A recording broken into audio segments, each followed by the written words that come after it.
Então, assim, só para lembrar, a gente passou um tempo já estudando sistemas dinâmicos, né? Aqueles sistemas em que eu tenho algum vetor de estados cuja taxa de variação é igual a alguma função da própria, do próprio estado.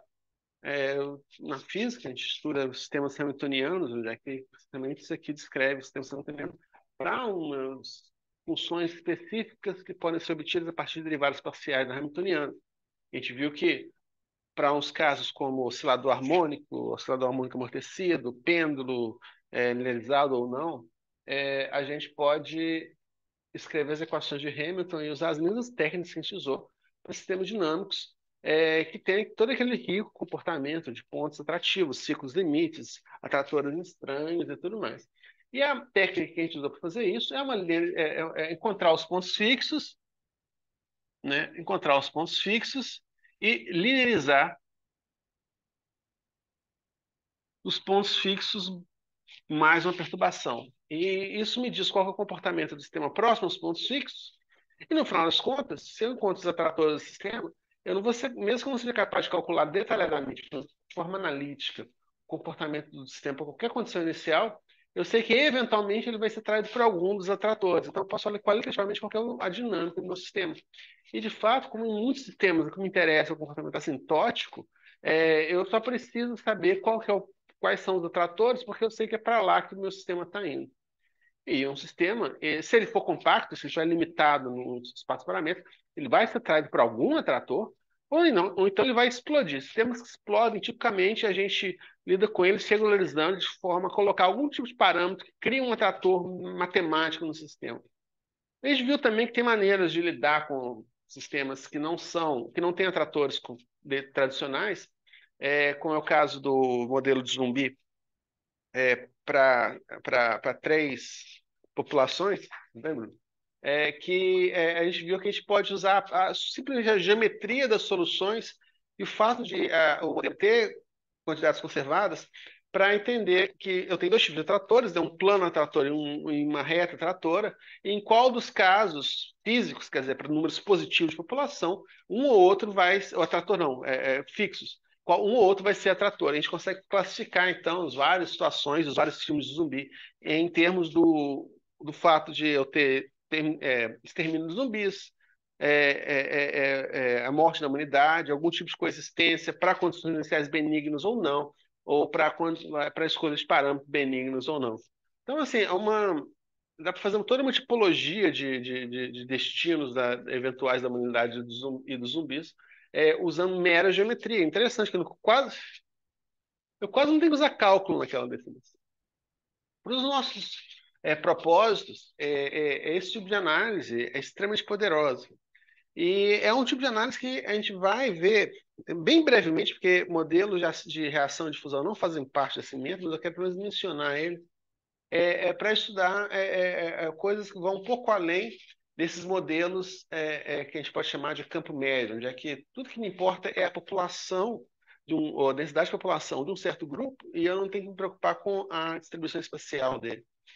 A gente talvez veja muito rapidamente que mesmo quando eu tenho uma distribuição espacial, e portanto eu tenho um termo, esse aqui seria um termo de reação, estão associados a diferentes populações interagindo. Lembra que isso aqui é um vetor, tá? Isso é uma função de uma variável. E o termo de difusão, que me diz como é que uma concentração em uma certa região do espaço se difunde nesse espaço. Essa análise de ponto fixo linearizado pode ser extremamente útil para entender como é que eu tenho algum tipo diferente de bifurcação, parecido com o que vocês viram antes, onde eu posso ter como um estado estável uma população homogênea, entre dois tipos de população, por exemplo, posso ter o extermínio da humanidade ou extermínio dos zumbis, e mudando os parâmetros um pouquinho, eu posso ter regiões no espaço, tipo manchas de leopardo, foi para isso que esse modelo foi proposto inicialmente, onde eu tenho concentrações de população de um tipo ou de outro, formando padrões regulares ou semi-regulares no espaço. E a análise é sempre a mesma, a gente pode fazer por uma linearização. Nesse caso, a perturbação é em torno de um equilíbrio, onde a gente introduz uma onda perturbante próxima a esse equilíbrio e vê qual é o resultado. Eu acho que eu vou falar disso essa aula, mas é algo que eu queria que vocês tivessem em mente. Esse tipo de análise de pontos fixos ou estabilidade mais perturbação legalizada é extremamente poderosa. Tá? Os modelos que a gente está vendo desde a aula passada e hoje, a gente está vendo, na verdade, um caso diferente, que é a gente começa falando de modelos epidemiológicos, esses modelos epidemiológicos, eles têm vários nomes, SI, SIR, SEIR, e que podem ser todos generalizados no que eu chamei, esse não fui eu que inventei, então vocês vão encontrar isso na literatura, SNR, tá? E esses vários S e essas várias letras têm significados específicos, né? Então, esses aqui são susceptíveis, suscetíveis, os expostos, os infectados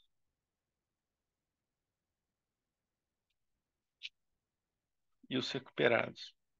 Forçando um pouquinho a barra, vocês poderiam chamar esse modelo o nosso modelo zumbi de modelo SER, mas tipo em modelo SER, você não tem as pessoas saudáveis matando pessoas infectadas e coisas do gênero, e quase ninguém se recupera de uma infecção do zumbi. Então, eu quero deixar essas categorias separadas. Sei que são modelos que foram estudados extensivamente, para ser bem. Os suscetíveis daquelas pessoas são sujeitos a contrair alguma doença, os expostos são aqueles que contraíram o patógeno, mas não desenvolveram doença, não são contagiosos ainda. Os infectados são aqueles que estão no estágio que eles podem transmitir a doença, e os recuperados são aqueles que não têm mais a doença e têm algum tipo de imunidade referente à doença. E a gente pensa no modelo como esse, como uma série de caixinhas, né? Onde é que a gente tem uma população S, população, vamos colocar o caso S, E e R, né? Uma série de caixinhas. O que caracteriza um modelo desses é que eu tenho dois tipos de dinâmica.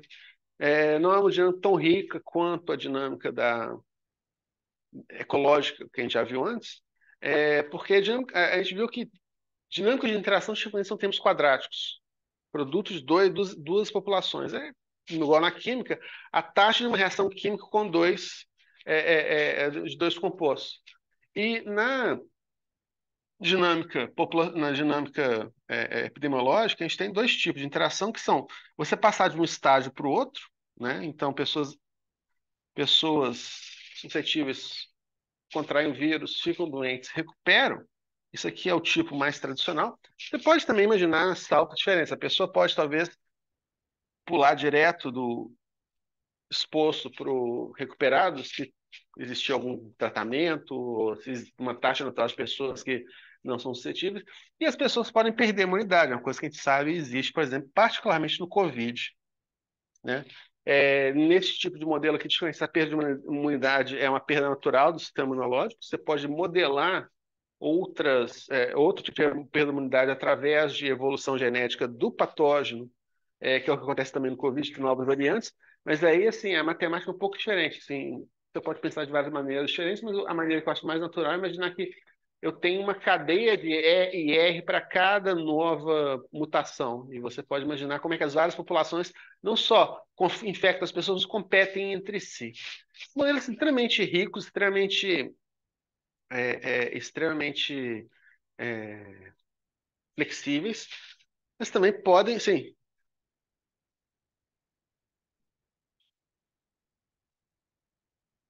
o, a gente pode definir uma vacina que essencialmente transforma pessoas que são suscetíveis em pessoas que são resistentes. Sim, exatamente. Né? É, é, e isso daqui é o que acontece com a pessoa, independente da situação em que ela está. Isso aqui exatamente são características que eu posso chamar de intrínsecas da doença. Extrinsecamente, as pessoas podem se infectar. E o que caracteriza as infecções é que todas elas afetam pessoas suscetíveis. Tá? Então, assim, pessoas expostas. Nesse modelo aqui, tipicamente, ela não vai infectar por definição, mas eu vou ter uma taxa de infecção que vem do I para cá, né? E, obviamente, eu posso imaginar que tem vários tipos, eu posso modificar esse modelo para ter vários tipos, ou várias características de I1, I2, I3, né? Vários tipos de pessoas infectadas, podem ser pessoas infectadas que infecção leve, infecção grave, pessoas infectadas hospitalizadas, não hospitalizadas. Posso pensar quantos graus diferentes de infecção eu tenho, e cada um deles tem uma taxa de infecção, uma taxa de infecção potencialmente diferente, né? Para fixar os termos, eu vou definir que os parâmetros que vão nas linhas azuis, os parâmetros intrínsecos, eles são parâmetros, por exemplo, ômega SR, de forma geral, ômegas e Js. São as taxas de transição entre populações do tipo I para populações do tipo J. E as taxas de contaminação vou chamar de KI. Eu não preciso definir que elas vão para o S, porque quer dizer, bom, na verdade, a maneira mais correta de fazer isso é isso aqui, ó. Porque o que essas taxas CAIs fazem é transformar pessoas que estão nessa categoria para pessoas que estão nessa categoria. Como só existe essa interação nessa região aqui, pode imaginar um modelo que isso não acontece, mas os modelos típicos, isso aqui é o que a gente faz. Tá? Eu preciso indexar por qual dos Is eu estou fazendo essa transição. É, é, é, e você pode pensar que esse sistema todo aqui vai ser um sistema dinâmico, onde é que, fundamentalmente, da mesma maneira como tem todos os outros sistemas, eu vou ter uma função S ponto, uma função E ponto, uma função I ponto, que podem ser quantas forem, né? E uma função R ponto, que é uma função de S, E, I, R. Uma função S, uma função E, uma função I, uma função R. Não vou escrever isso tudo em detalhes, não, mas devido a essa estrutura daqui, você tem tipicamente dois tipos de epidemia. Epidemias em que a população infectada sobe e depois desce porque eu criei resistência, ou epidemias em que a população infectada cresce sem limite. Tá? São dois tipos de maneiras possíveis. Mas o fato é que pontos fixos, embora eles possam existir nesses sistemas, eles não são muito típicos. E o tipo de os atratores mais sofisticados, atratores ciclos limites e atratores estranhos, não são tipicamente características de modelos mais realistas. Assim, a gente não consegue, a gente não costuma ter epidemia que tem essa cara. Uma epidemia, tipicamente, você tem ou um crescimento exponencial ou algum tipo de curva que sobe e desce, às vezes com vários picos, né, à medida que a resistência vai sendo exacerbada. E você também pode incluir efeitos sazonais aqui. Você pode incluir um forçamento sazonal, tipo um seno de ômega T, onde ômega é frequência por ano, né? Ômega igual a 1 também. Um ciclo por ano, uma vez para o inverno, uma vez no verão, tá? E, e toda uma riqueza que você pode lidar aí. E se esse curso fosse um curso só de sistemas dinâmicos, eu passaria algum tempo escrevendo esses modelos. Obviamente, trilhões de papers foram escritos a respeito de modelos como esse na época do Covid, mas eu não quero fazer isso porque eu estaria, de certa forma, me repetindo. A gente já estudou dois tipos de modelo em algum nível de detalhe. A gente estudou o modelo de Lotka-Volterra, três, na verdade, se levar em conta os modelos dos pêndulos e osciladores. Então, a gente estudou pêndulos, osciladores, estudou Lotka-Volterra e estudou os modelos de zumbis. Então, eu não quero repetir para usar sistemamente as mesmas técnicas. Então, o que nós vamos fazer é uma linearização, mas essa linearização é diferente da linearização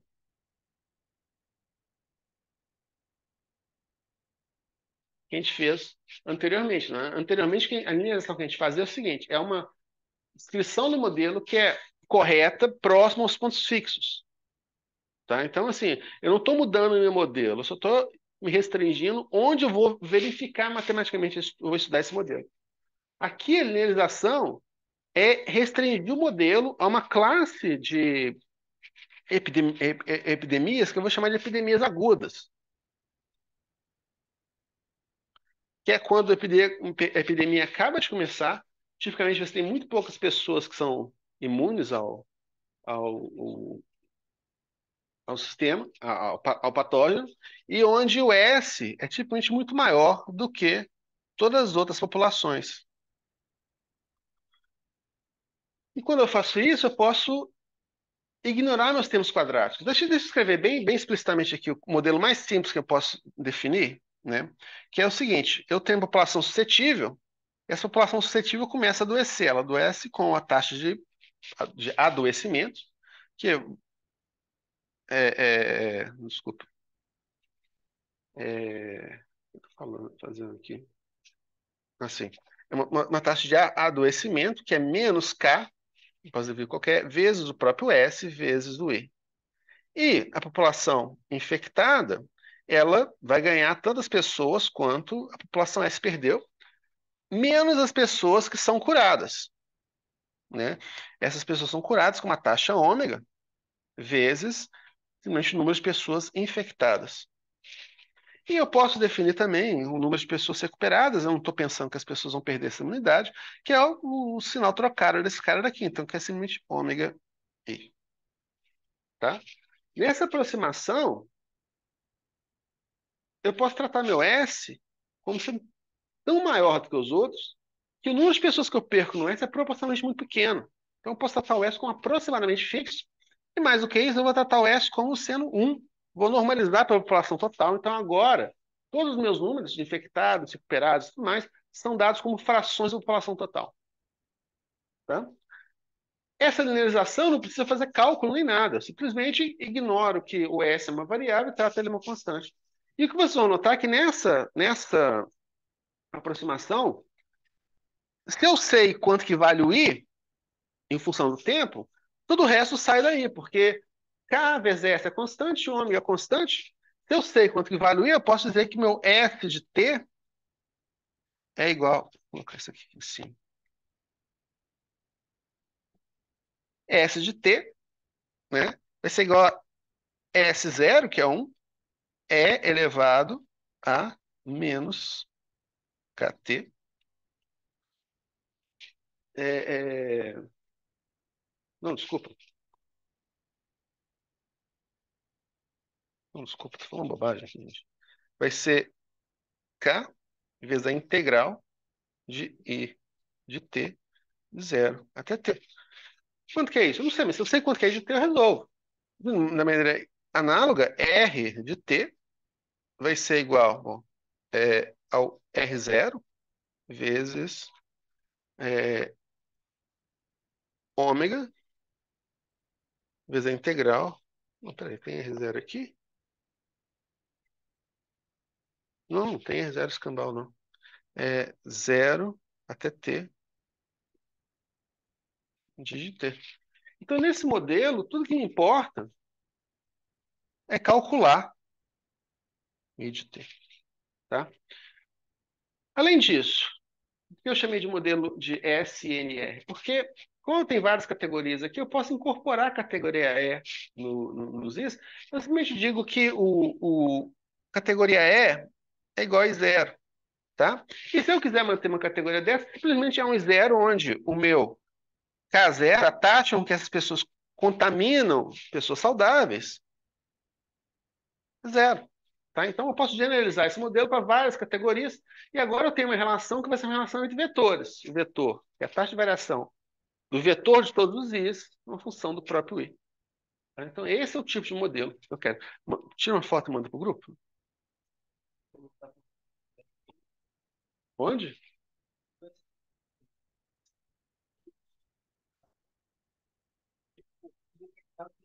Ah, não, desculpe. Você tem razão, você tem razão.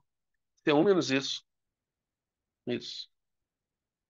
Não, não, não, não, não, não, não, não, não. É só multiplicar por esse. Não, tá certo isso aqui porque tem esse zero aqui, tá vendo? É que esse zero é um. Então eu vai ter a integral menos isso aqui calculado no zero. Por isso que não tem o limite de integração.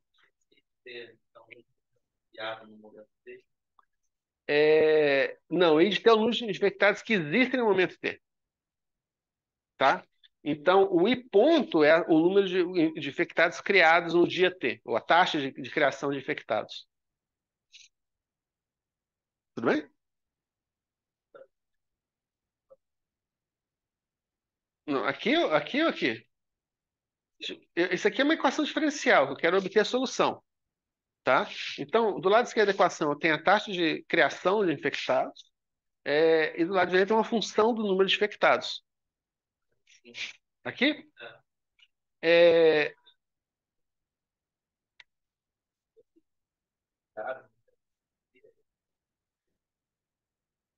pera um pouquinho, deixa eu pensar isso aqui. Não, você tem razão. É,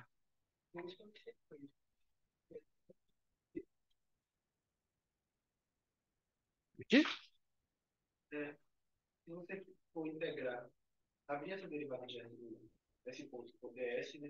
Não, não, olha só. O negócio, o que a gente tem é o seguinte, ó, S ponto. Tá, isso aqui é importante. Tá correto o que eu escrevi, mas tá mal explicado. S, K e S são constantes, tá? Vezes I de T, tá? Então não tem. Então ds dt, tá? A questão aqui é o seguinte, do lado direito, esse aqui não é uma equação diferencial, como a gente costuma pensar, porque do lado direito tem uma função já, conheço, ou supostamente você é capaz de conhecer, independente dessa equação. Então eu posso integrar os dois lados, sabe? Então agora eu vou esperar que meu S vai ser a integral de menos ks i de t dt, onde eu vou integrar no tempo zero até o tempo que me interessa, que é o tempo t.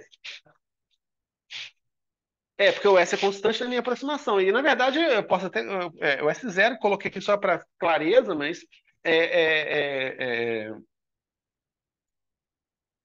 isso aqui é um, né? Então, assim, se você quiser ser pedante, isso aqui vai ter mais uma ordem quadrática em delta S, uma coisa assim, né? Mas aproximadamente isso aqui é verdade, tá? Então, assim, o que eu vou ter, assim, o que você está me dizendo é quantas pessoas estão sendo, a taxa das pessoas estão deixando de ser saudáveis, estão se infectando. Mas o número total de infectados ele é muito menor que o número total de pessoas saudáveis. E aí eu vou.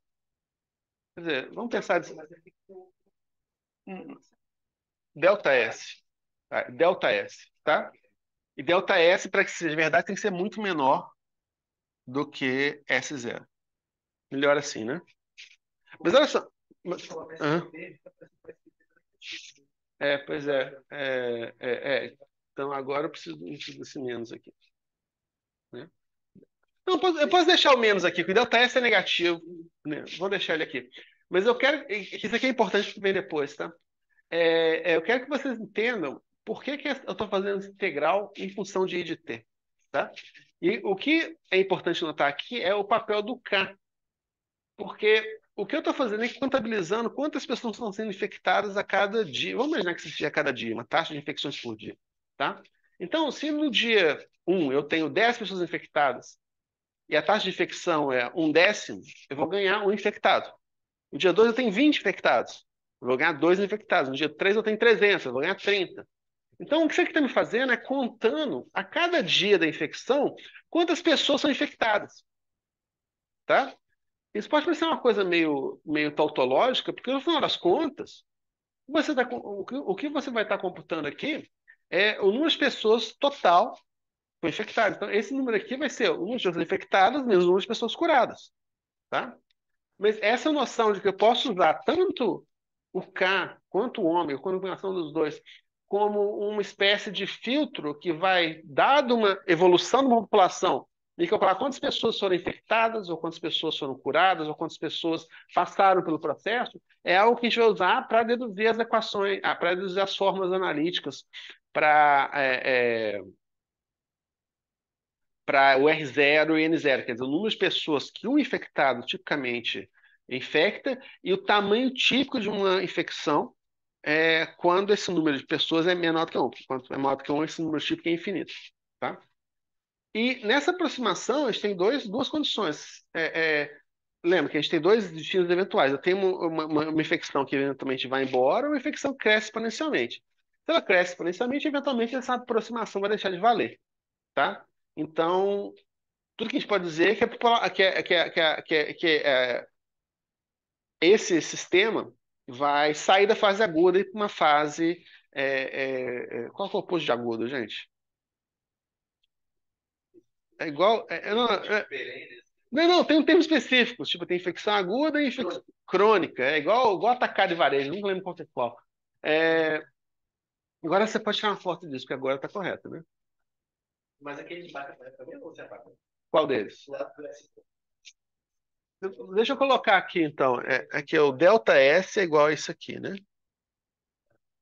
E DT aqui, DT aqui. Tá? E assim, para o RT é a mesma coisa, né? Eu quero saber quantas pessoas foram curadas da doença depois de que é,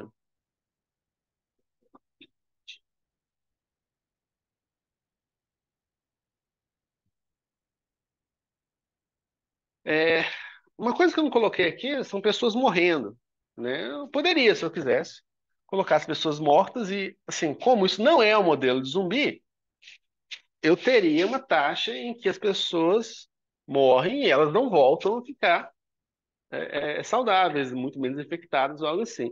Não é difícil ver como é que isso funciona, mas para os nossos propósitos, essa taxa de morte aqui, ela seria simplesmente uma maneira de desmembrar esse ômega e R em termos dos recuperados e em termos dos mortos, né?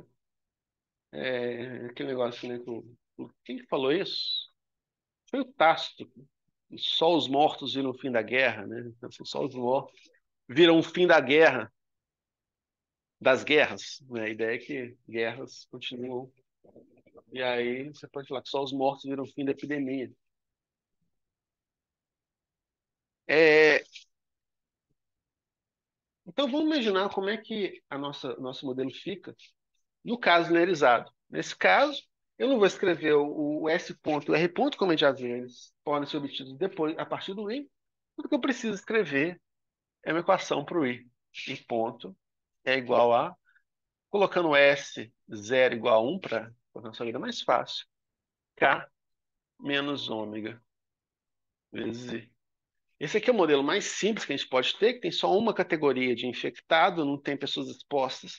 E a solução é trivial, essencialmente, bom, trivial, deixa para usar essa palavra, e de T igual ao número de infectados iniciais vezes E elevado a K menos ômega T. Tá? E isso daqui são simplesmente dois destinos eventuais. A gente estudou isso ad infinito. É, só para lembrar, porque na aula passada a gente viu um caso em que a gente pode resolver esse caso sem fazer a linearização, tem só dois compartimentos. No final, a gente chegou na equação logística. Quer dizer, eu tenho suscetíveis infectados, eu não tenho recuperação, então é como se fosse aqueles vírus que a pessoa contrai e ela fica lá com ela sem que a pessoa morra. E o que a gente viu é que, como não tem ninguém morrendo, a soma das populações é a mesma. Então, o termo quadrático do tipo S vezes I igual 1 menos S. Então, eu vou ter S vezes 1 menos S, que é exatamente a equação logística, ou S menos 1, é exatamente a equação logística e com o mesmo resultado. Eu vou ter a solução de resolver a equação logística analíticamente, no caso contínuo, que é uma transição sigmoide entre todo mundo suscetível e todo mundo infectado. E para populações pequenas, para o caso agudo da infecção, eu tenho crescimento exponencial do número de infectados, e já vê que o crescimento exponencial é exatamente o que a gente vai obter aqui. Vai ser razão de K sobre Y. Tá? Então, se ômega é menor do que K, então, tipicamente, esse número aqui vai ser positivo, então eu vou ter mais pessoas sendo infectadas do que pessoas sendo recuperando. Então, eu tenho um crescimento exponencial e começa em zero e cresce sem limite. Quer dizer, obviamente não cresce sem limite, ele cresce até a aproximação. Tem pessoa que, às vezes, deixa eu falar, a pessoa assim completa. Ele não cresce sem limite, ele cresce até a aproximação aguda deixar de ser válida. Cresce até que a população infectada seja comparável à população saudável, e agora esse modelo deixa de valer, e então, eventualmente, essa curva vai ter que começar a se achatar, nem que seja no 1, mas ela não pode explodir. É uma coisa que me irrita um pouco, em particular notícia jornalística quando as pessoas falam, então, isso aqui significa que o mundo vai acabar e tal, tal, porque você pega uma tendência atual, extrapola ela, então a população vai explodir, daqui a 30 anos vai ter 30 bilhões de humanos. E assim, exatamente, você tem que completar com a frase. Se as tendências atuais continuarem, a gente sabe, não pode ser para sempre. É igual aquele negócio, cientistas mostram que brócolis dá câncer, e é sempre faltando a continuação, em ratos, sabe? 90% das pesquisas que fazem esse tipo de afirmação fazem em ratos, ou em camundongos. Então, assim, como o resultado desse mostra é que eu tenho uma aproximação da realidade, que é uma aproximação que eu tenho crescimento exponencial, que vai ter que parar algum dia. Então a questão não é se o mundo vai explodir, é quando que essa aproximação vai deixar de ser válida e eu parar de ter um crescimento exponencial. Será que vai ser quando todo mundo começar a morrer de fome?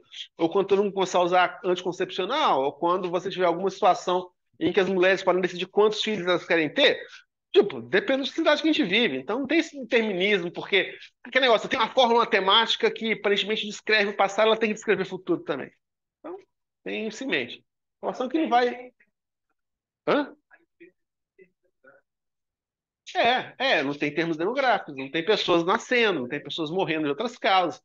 Eu claramente seria capaz de incluir esse modelo usando as técnicas já desenvolvendo esse curso, né? Mas assim, exatamente o que eu falei no primeira aula sobre modelos. Quando você define o modelo, você tem que saber qual é o âmbito em que ele se aplica, né? Então eu tenho esse crescimento exponencial para ômega maior do que K. Para ômega menor do que K, para ômega, desculpa, ômega maior do que K, o que eu tenho é um decaimento exponencial. Assintoticamente, isso aqui vai para zero. Eu tenho uma coisa que se comporta dessa maneira. Esses são os dois comportamentos modais de epidemias, tipicamente. Mas o que eu quero fazer aqui é usar esse modelo para fazer uma conta muito simples nesse caso, é tão simples que seria trivial, mas ele serve como protótipo, que vai depois. E, incidentalmente, em termos do que vocês vão aprender no curso desses, ensinar para vocês como tratar matrizes como, como números. Fundamentalmente, a ideia é essa. Tá? É a ideia de que eu posso escrever equações diferenciais, onde a derivada e a função são mediadas agora não por um número, mas por uma matriz, eu tenho um vetor derivado e um vetor função, mas que para condições bastante gerais, principalmente aquelas cobertas pelo teorema de Perron-Frobenius, que eu mencionei na aula passada, eu posso, e eu preciso mostrar isso rigorosamente, tá? Não é simplesmente uma coisa de manipular sem saber o que você está fazendo. Eu posso operar sobre as matrizes de forma análoga ao que eu opero com números. Então, onde eu tenho uma multiplicação, eu uso multiplicação normal. Quando eu tenho uma divisão, eu uso o inverso da matriz. O resultado final é que eu consigo obter uma fórmula análoga às que eu vou obter agora para os casos matriciais. Tá? Então, a pergunta que a gente faz aqui, e é uma pergunta que é sempre feita numa epidemia, vocês devem ter ouvido falar isso no caso do Covid, quanto é o R0? Tá? R0 é o número de pessoas infectadas por um paciente. Então, assim, não é o número de pessoas eventualmente que vai ficar doente. Se eu passei o Covid para você e para ela, e ela passou para ele, eu infectei duas pessoas. Ela infectou mais um, tá? Mas a questão é quantas pessoas eu infecto. E isso é intuitivo, sabe? Que se uma pessoa geralmente infecta mais uma pessoa, o número de doentes fica mais ou menos constante. Se o número é menor do que um, o número de doentes deve cair. Se o número é maior do que um, o número de doentes deve subir. Poder tentar pensar que esse número é, por exemplo, K menos ômega, tá? Mas a gente vai ver que não é bem o caso, até por uma questão de análise dimensional. Tipo, caso e ômega são taxas. Eu quero uma coisa que é uma coisa adimensional, porque isso vai me dar a razão entre o número de infectados inicial e o número de infectados que eu vou ter, que eu vou criar. Tá? Então, K sobre ômega sobre K são números mais plausíveis. Como eu quero um número que eu sei que cresce com K e diminui com ômega, K sobre ômega é a nossa hipótese mais plausível. A gente vai ver que isso é exatamente verdade. Tá? Mas o R0 do Covid, o Covid tem essa característica, tem um R0 bastante alto, não tão alto como, por exemplo, cachumba, ou como é que chama aquela outra? Ah, hã? Não, não, ebola não era tão. É porque são uma infecção tem basicamente dois números importantíssimos que definem quão séria ela vai ser. Catapora, isso aí, smallpox, né? É que uma é o R0 e outra é a taxa de mortalidade. Então, assim, tem doenças que são altamente contagiosas. Você infecta 100 pessoas, mas ninguém morre dela. Tem doenças que não são tão infecciosas assim, você infecta relativamente poucas pessoas, mas são altamente mortais. E tem doenças que têm a combinação dos dois, e que são realmente uma calamidade. Né? A peste negra, durante a Idade Média, foi um caso desse, onde você tinha muitas pessoas infectadas e muitas delas morrendo. Tá? Então, assim, você pode fazer, igual a gente faz com os zumbis, você pode fazer um gráfico onde eu tenho R0 aqui e um tal que é uma taxa de mortalidade. Você poderia imaginar que seria. Vamos usar a nossa, que é ômega, ômega IR, ou ID. Tá? Quantas pessoas, a taxa com que as pessoas. é, é, é, na verdade, não é bem isso, não é ômega ID, não. Vou colocar tal, que depois a gente calcula quanto que vale isso. Mas ômega ID é uma taxa com que as pessoas. Na verdade. Ah, é isso que eu quero. Seria o ômega ID, a taxa com que as pessoas morrem, não, sobre a taxa com que as pessoas se recuperam. Tá? Então, 20 pessoas, as pessoas contraem o negócio morrem. Ou vai ser mais ômega ID mais ômega E. Né? Então, isso vai ser sempre menor do que um. Tá? Então, hã? Ômega ID sobre ômega ID mais ômega IR. Tá? Então, infectados morrem, infectados. Né? Então, assim, se isso aqui for igual a um, todo mundo morreu. E aí, então isso aqui é bom, né? Isso aqui é ruim, isso aqui é muito ruim, isso aqui é o fudeu, né? Tipo, aí você pode colocar as várias doenças que a humanidade já sofreu, tipo a peste negra,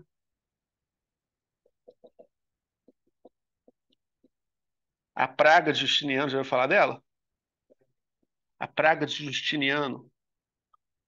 Constantinopla era a maior cidade do mundo, tem 500 mil habitantes na época. Depois que a praga passou, ela ficou com 200 mil, né? Entre pessoas fugindo e pessoas morrendo, tá?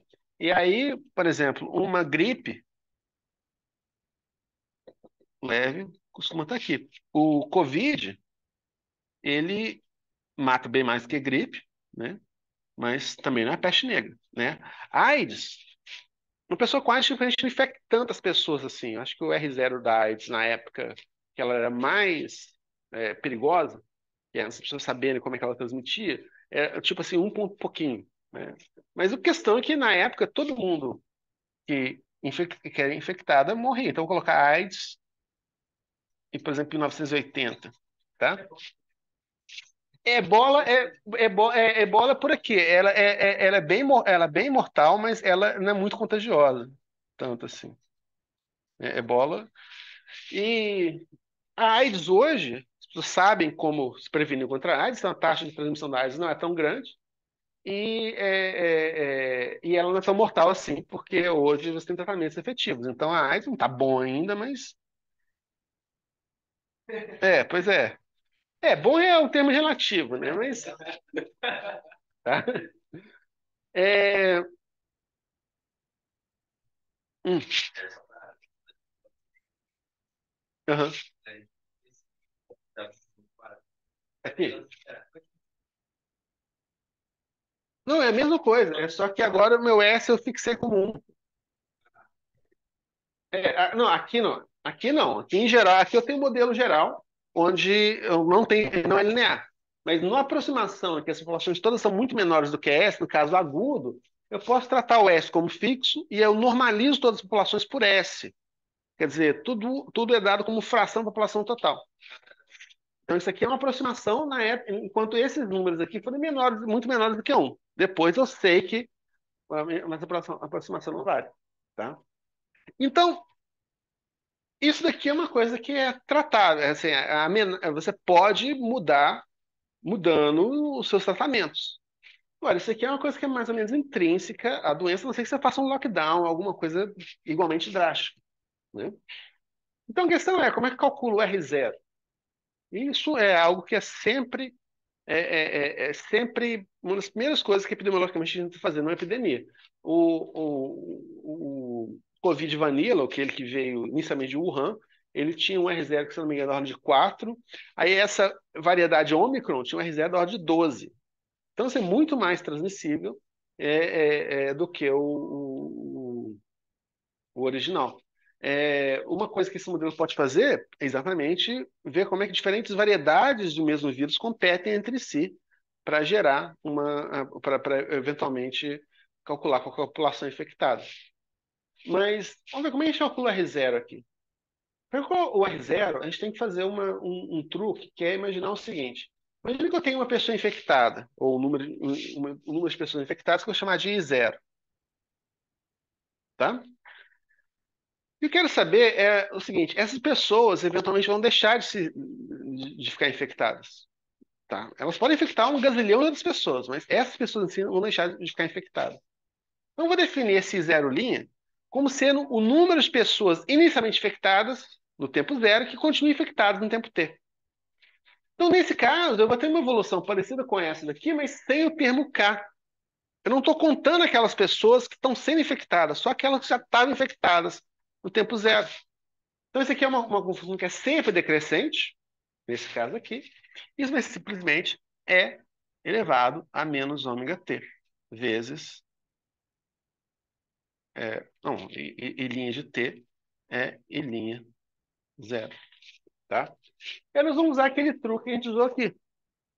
Porque a ideia é saber o seguinte: se um certo instante de tempo eu tenho essas pessoas que eu vou chamar de inicialmente infectadas, quantas pessoas essas pessoas infectam? Eu estou mesmo que segregando a minha população de infectados, pessoas que estavam infectadas no tempo zero, pessoas que se tornaram infectadas graças a essas pessoas. Tá? Então, o que eu tenho que considerar aqui são aquelas pessoas que foram infectadas. Eu tenho assim, o grupo das pessoas infectadas inicialmente, tá? Essas pessoas vão infectar pessoas no grupo S, e essas pessoas do grupo S vão infectar umas às outras. Eu quero considerar só esses aqui, tá? Não, como eu uso isso? Eu uso essa intuição de que o K vai me dar uma taxa com que as pessoas estão infectando outras pessoas, tá? Então, eu posso definir meu R0, ele vai ser igual ao K vezes a integral, bom, K é constante aqui, né? A integral de I' de T dt, de zero a infinito, tá? Eu sei que isso vai sempre convergir, porque isso aqui sempre converge. Tá? A gente vê que no caso do N0, que é o número de pessoas totais infectadas numa epidemia, isso não é verdade. O que é o que a gente espera. Tá? E essa integral aqui é muito simples, porque eu já calculei quanto que vale isso. Isso aqui vai ser K vezes a integral de E a menos ômega T vezes. Ah, desculpa. Isso daqui é dividido pela população infectada total, né? Então, assim, eu tenho, eu quero uma razão aqui. Eu tenho 10 pessoas infectadas, eu vou infectar 10, 20. Eu tenho 100 pessoas, eu vou infectar 200, tá? Então, isso aqui vai ser isso aqui sobre I0 vezes I0 dt. Zero tem infinito, o meu I0 vai cancelar. Isso aqui vai ser igual. No infinito, isso aqui vai dar zero, né? Eu vou ter o menos ômega vai descer, eu vou ter menos K sobre ômega calculado de zero até infinito. Isso aqui vai ser igual a zero menos menos. Ah, não, desculpa. Ah, meu Deus, esqueci um cálculo. Elevado a ômega t menos ômega t, zero até infinito. Então, o E elevado a menos ômega t vai ser zero no infinito, vai ser um no zero. Então, menos menos K sobre ômega. Quer dizer, R0 é igual a K sobre ômega. Algo que nossa intuição, mediada pela análise dimensional, já nos diz. Tudo bem? Não, porque Esse zero de baixo é o zero dele. mas é a mesma coisa, os zeros linhas é igual a zero de baixo, porque inicialmente não tem nenhuma pessoa, quer dizer, por definição, todas as pessoas no tempo zero que estão infectadas fazem parte do zero linha. Posso até tirar esse linha aqui se eu quiser. Mas e se você quisesse calcular agora o RT? O R de T? Mas o que seria o R de T? O RT é. Seria quantas pessoas infectadas até aquele momento? Não, T é o. Ah, O R0 eles pensam saber. isso. Sim, sim. Não, aí você tem que integrar essa equação aqui toda. Tem técnicas para isso, mas o fato é que eu vou ter termos quadráticos, então eu não posso usar. Quer dizer, por enquanto tem uma dimensão só. Estou falando só de números. Mas mesmo em várias dimensões, para um IN aqui, eu continuo podendo usar técnicas de álgebra linear. Aqui não. Né? Aí aqui eu tenho. Assim, tem maneiras de resolver isso, mas na prática, as soluções numéricas são as melhores para esse tipo de coisa. Porque para você conseguir obter alguma coisa analítica, você tem que simplificar demais o seu modelo. Aqui não, aqui eu sei qual que é a simplificação que eu estou fazendo e aqui essa aproximação é válida, tá? É, mas, oi, aham,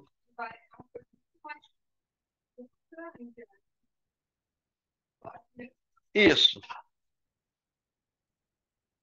isso. A princípio, sim, porque eu posso ter uma epidemia que vai explodir, mas essas pessoas, eu sei que eventualmente elas vão se curar ou vão morrer, né? Então isso aqui é uma coisa que é transiente, tá? Então, isso daqui, nosso primeiro resultado analítico para uma dimensão, a gente vai generalizar isso daqui a pouco, tá? Mas tira uma foto disso aqui.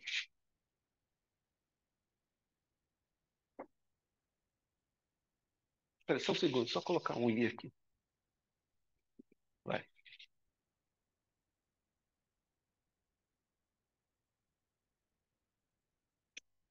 Mas é, Eu acho que o zero do. É muita vez. Tem que encontrar um cálculo global. uhum.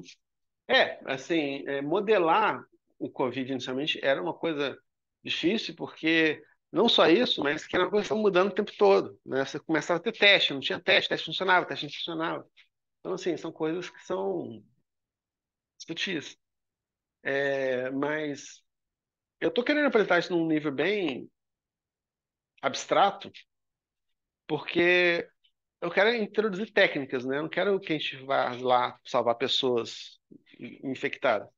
Então, assim, quando você começa a fazer um trabalho prático, imediatamente isso aqui é só um primeiro passo. Eu começo a ter que trabalhar em coisas numéricas, com erros, incertezas. E é uma parte do trabalho que se torna, na verdade, tentar fazer uma curadoria dos dados para que eles sejam confiáveis. E não é o propósito que a gente está fazendo aqui, tá? Mas eu quero definir agora um outro número, que é o N0, é o seguinte: é o número de pessoas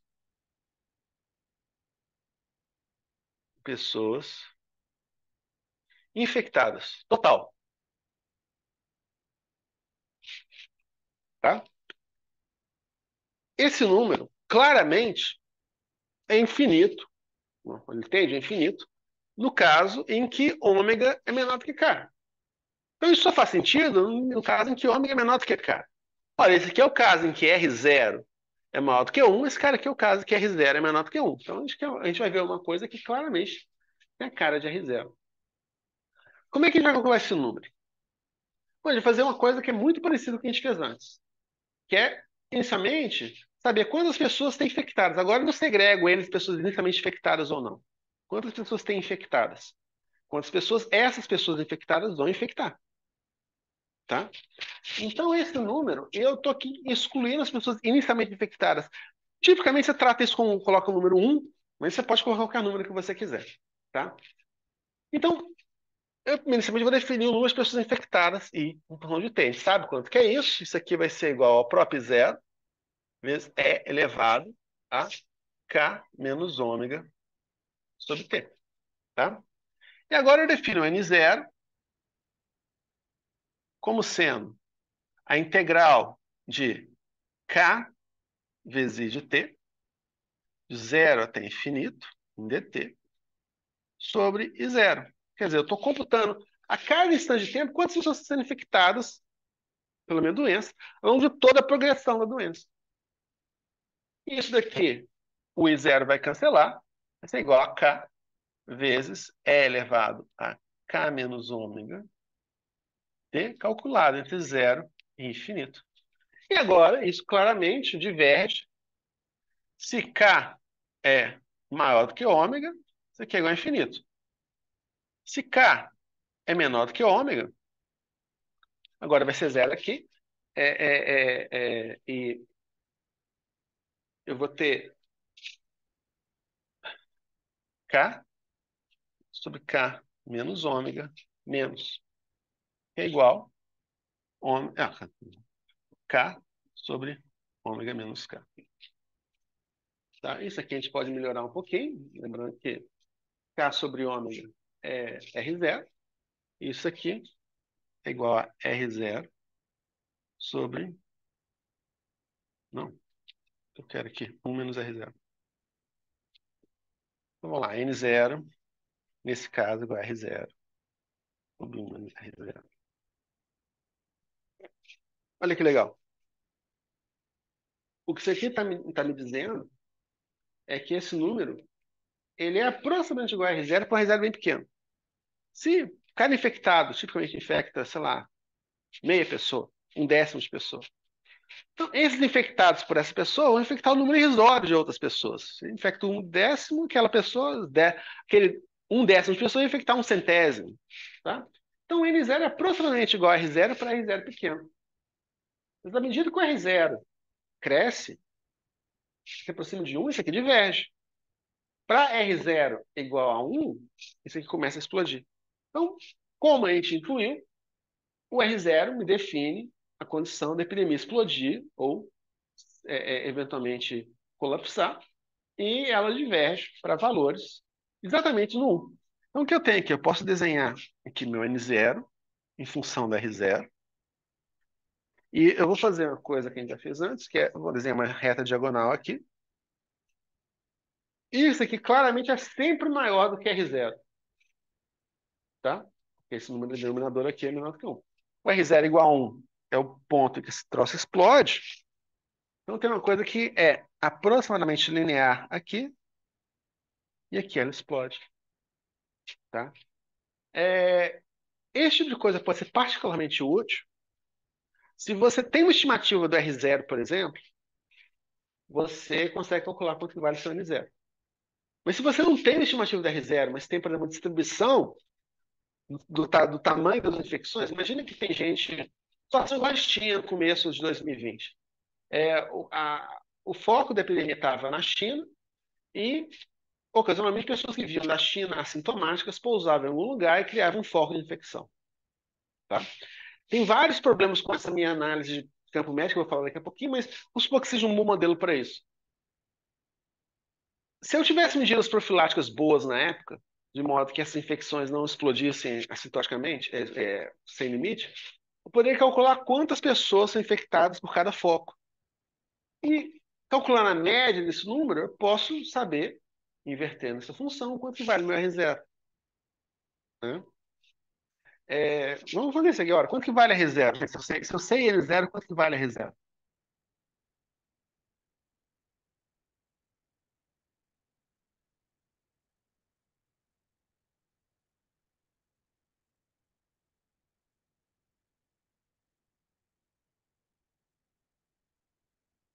Hã? É álgebra. Você inverter a função. É uma função linear. Né? É, é.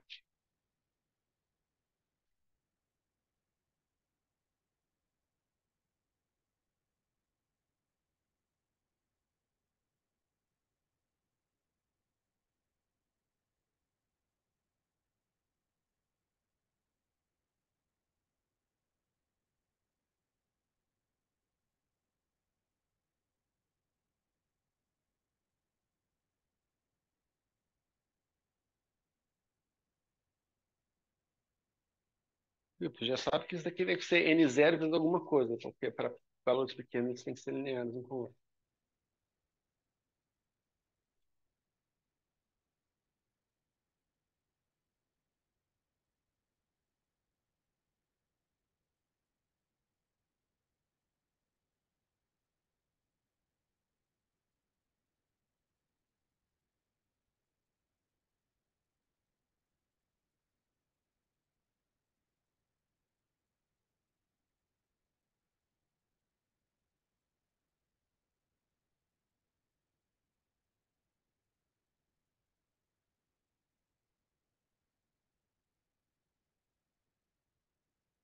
Quanto que deu?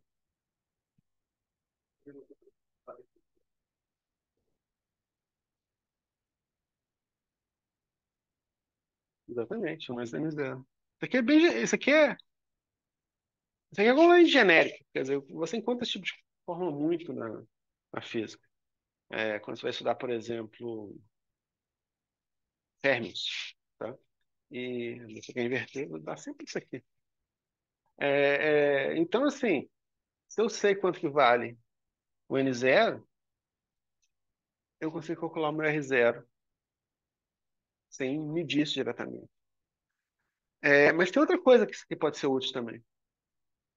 Se eu tenho uma distribuição, eu quero saber o seguinte: quão próximo eu estou de uma epidemia que cresce sem controle?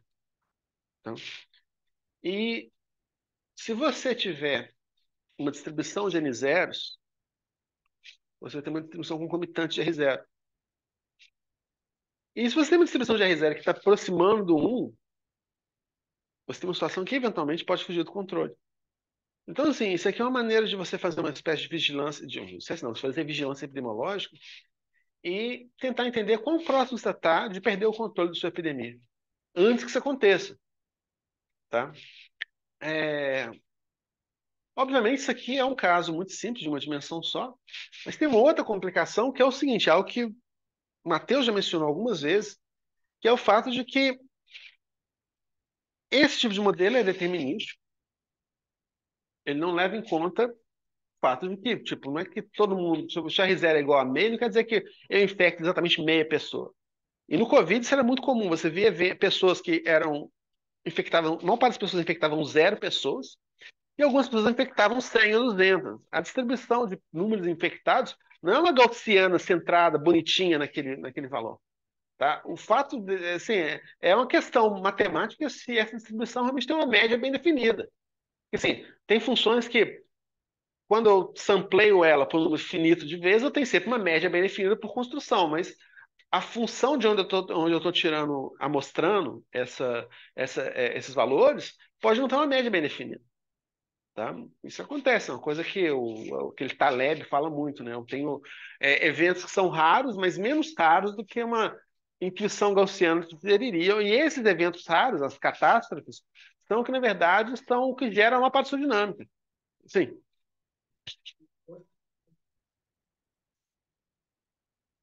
isso, isso. É,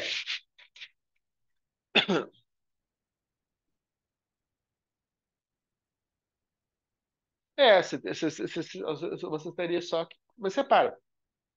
Isso. R0 é uma razão, N0 é um número.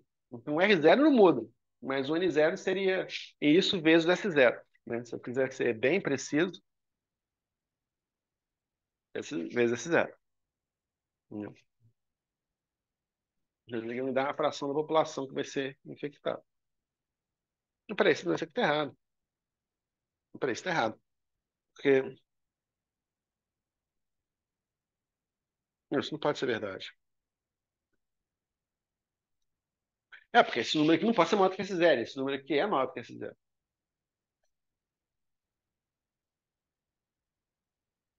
Não, peraí. Deixa eu.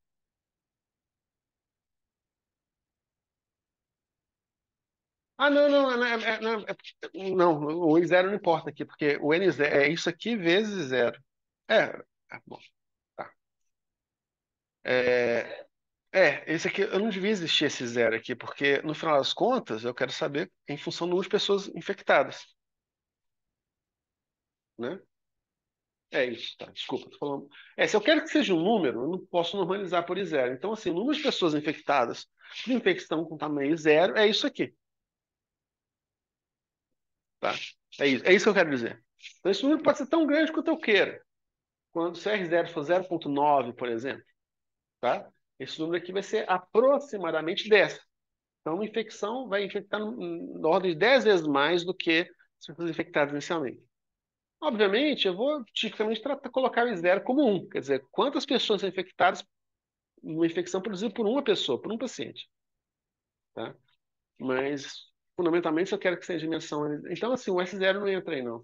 É, Hã? Não, que seria, se R0 é 0,9, seria 0,9 sobre 0,1. É 9, não é 10, tá?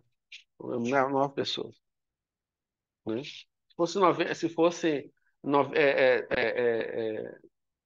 0,99, eu teria 0,99 sobre 0,01, né? Então seria 990, né? Bem próximo. Uma outra maneira de pensar isso aqui é o seguinte: se você pegar uma série de Taylor isso aqui vai ser R0 mais R0 ao quadrado, mais R0 ao cubo, mais R0 à quarta e por aí vai. Uma série geométrica, né? Então, se o primeiro termo de correção aqui, o termo quadrático, que faz o desvio inicial da reta azul, é R0 ao quadrado. Tá? Mas então tá. Então, por enquanto, a gente está tranquilo porque eu estou falando só de números. Mas o que acontece quando eu falo de uma 3D é que a coisa fica divertida, porque muito pouco muda. Tira a foto aqui. Então,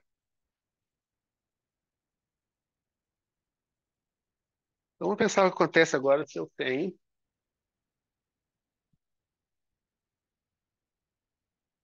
Como é que é?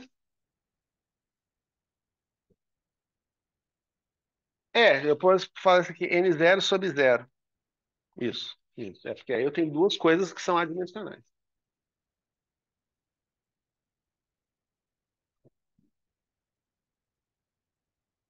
Bom, agora vamos imaginar que eu tenho uma situação em que eu tenho mais de uma população. Então eu vou colocar aqui eu tenho duas populações, I0 e I1. Pode ser o E e o I, tá? Então eu tenho que meu I0 ponto é igual a taxa de infecção. Quantas pessoas são infectadas por uma pessoa que está no estágio zero? Eu vou chamar K0, I0, e eu vou ter um I1 aqui, I1 ponto. Então, mais quantas pessoas são infectadas para alguém que é o estágio I1? No modelo SEI, esse K0 é zero, mas a gente pode deixar o caso genérico aqui, porque depois a gente vai mudar isso aqui. Desse aqui eu subtraio quantas pessoas contraem, passam do estágio 0 para 1, então vou colocar ômega 0,1 vezes I zero. E quantas pessoas, ômega 0R, se recuperam, vezes zero. E a taxa de variação do grupo 1 vai ser esse termo aqui com sinal trocado, quer dizer, quantas pessoas que eu ganho, ômega 0,1 e 0, e quantas eu perco recuperadas do estágio 1, menos ômega 1R e 1. Não é difícil ver como é que eu posso aumentar essas... Peraí, fazendo isso termo. Deixa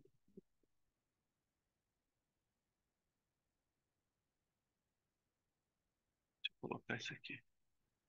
Menos ômega 0,1 e 0, menos ômega 0R.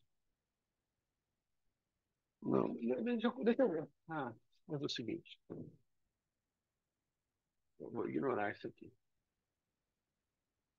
E 0 ponto é igual a K0 e 0 mais K1 0 menos ômega 0,1 e 0 menos ômega 0R e 0 e 1 ponto é igual a ômega 0, 1, 0, menos ômega 1R. Tá? Isso. Eu quero manter isso. Oi.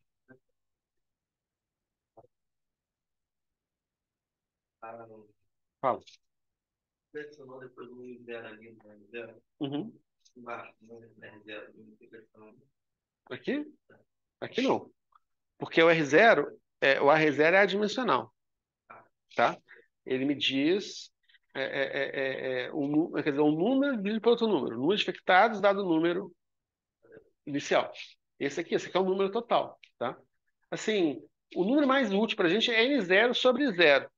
Tá? Que é quantas pessoas uma pessoa infecta. Quantas pessoas são infectadas numa epidemia criada por uma pessoa. Mas vamos deixar dessa maneira aqui, porque acho que fica mais didático. Tudo bem?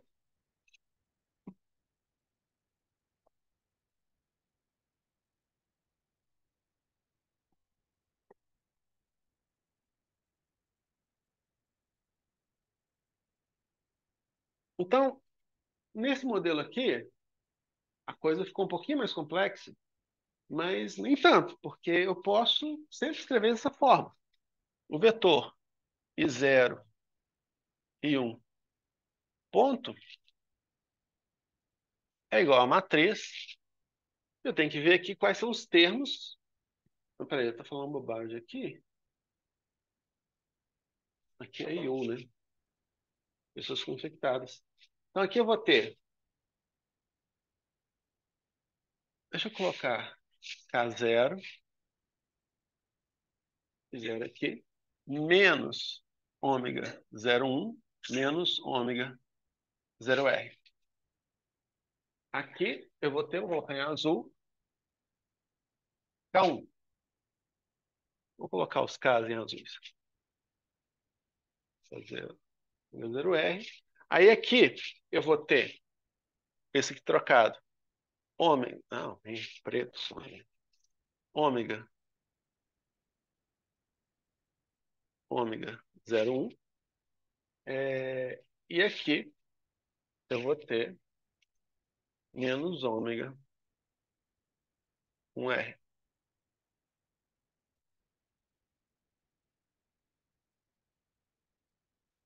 Agora, essa matriz é uma matriz autoadjunta, não é? Essa matriz, ela vai ter pelo menos um autovetor. Eu escrevo a equação característica dela, eu resolvo ter pelo menos uma solução. Quero convencer vocês que, tipicamente, exceto em condições muito específicas, essa matriz vai ter dois autovetores independentes. Qual condição é essa? É que essa matriz seja invertível. Tá? Se ela não for invertível, eu posso mudar esses parâmetros um pouquinho e ela se torna invertível. Eu não vou falar muito sobre essa matemática, mas eu quero usar isso aqui para ilustrar o seguinte. Quando eu tenho uma matriz autoadjunta, eu sei que essa matriz tem uma base de vetores que são ortonormais entre si, com autovalores que são reais. Tá? Então, se eu tenho a matriz A autoadjunta, né, ou seja, que A adjunta igual à própria matriz, ou o complexo conjugado, não é isso, não. Complexo conjugado da matriz transposto é igual à própria matriz, como os coeficientes são todos reais. Quer dizer que, que o complexo conjugado dessa matriz, que a matriz transposta é a própria matriz, ou seja, esse termo teria que ser igual a esse. Ele não é, mas quando isso aqui é verdade, eu posso escrever essa matriz A como uma matriz que é diagonal nos autovalores. Quer dizer, se eu pego V1, isso aqui vai ser igual a lambda 1, V1. A atuando em V2 é igual a lambda 2, V2. Eu vou simplificar essa notação. Em vez de falar V1 e V2, vou falar que 1, esse cara daqui,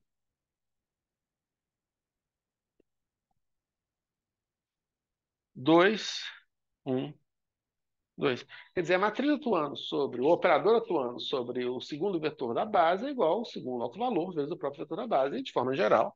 que A atuando sobre o elemento da base n é igual a lambda n vezes n, tá? Agora, se a matriz de A na base canônica é diagonal, minha vida está completa, resolvi todos os meus problemas. Mas se ela não é, eu posso sempre encontrar uma transformação unitária que simplesmente pega minha base canônica e leva na base de autovetores. Tá? Vamos chamar essa operação de U. Quer dizer, quem que é U? Eu posso escrever isso explicitamente. U é igual a somatória.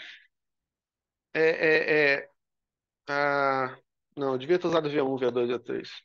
Tá, deixa eu me contradizer novamente aqui. V2, Vn, Vn, V2, V1. Quer dizer, é uma operação que pega todos os n's que vão de 1 até a dimensão do meu espaço. Espaços são sempre finitos aqui, então muito da minha vida, a complicação matemática da minha vida deixa de ser relevante. Tá? O que esse cara faz? Ele pega uma matriz da base canônica e leva. Bom, matriz, pega o vetor da base canônica e leva um vetor da base dos autovetores. Tá? Então, o que eu tenho aqui é que U atuando sobre N é igual a Vn. Tá? Essa matriz aqui é unitária, porque eu tenho base dos dois lados. Então, o inverso dessa daqui, U a menos 1, e você pode mostrar isso computando isso diretamente, é N Vn. N igual a 1. Quer dizer, vocês dois já ouviram a notação de Dirac na vida? Isso aqui é grego para vocês? Você viu isso em quântica? E você?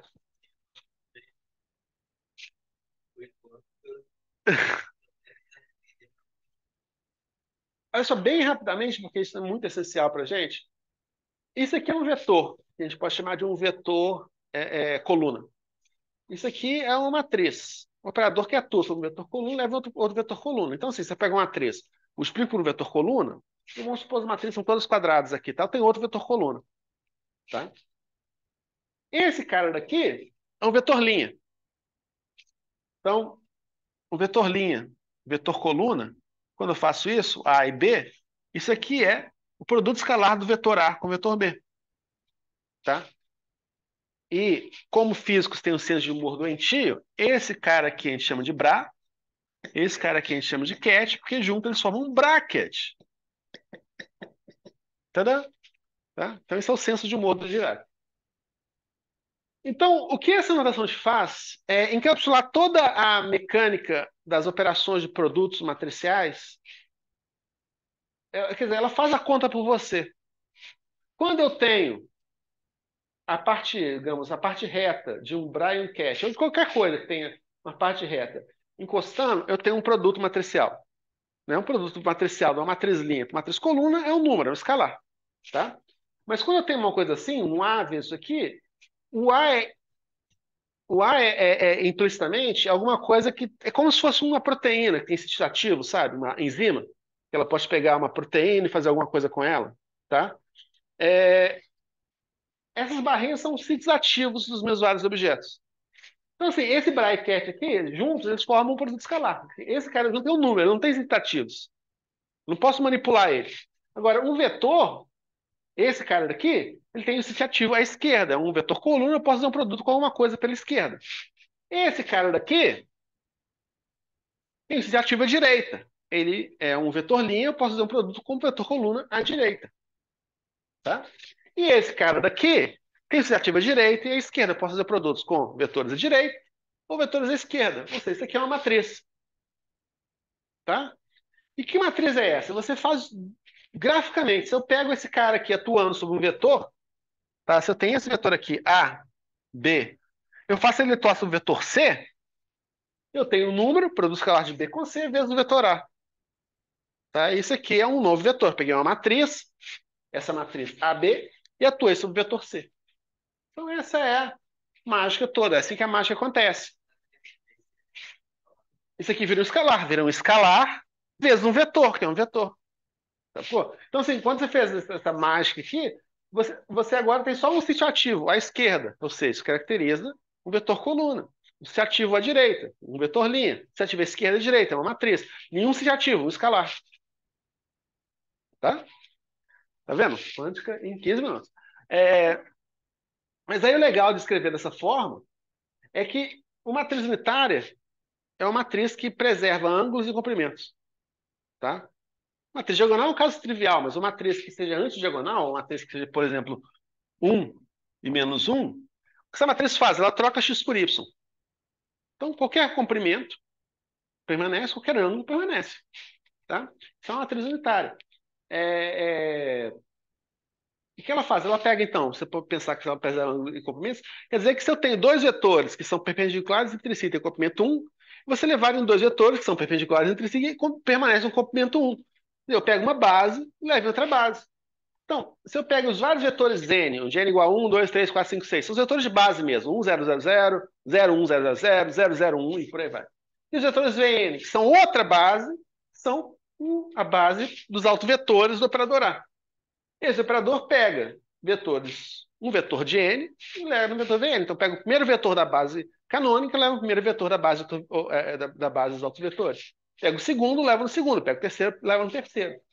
E é fácil ver que, como essas duas bases são ortonormais, o inverso disso é simplesmente o contrário. Eu pego o vetor, um vetor da base dos autovetores e levo no vetor canônico.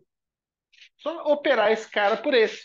Porque eu sei que se eu tenho uma base ortonormal, n por n é igual a delta nm. Quer dizer, se n é igual a m, eu tenho 1. Se n é diferente de m, eu tenho 0. Então, eu faço esse cara operar sobre esse. Vou ter uma soma em n e uma soma em n. Mas eu vou ter uma função delta aqui, que elimina uma das somas. Eu vou ter, então, Vn. A soma de tudo isso é a identidade. Isso daqui, ó,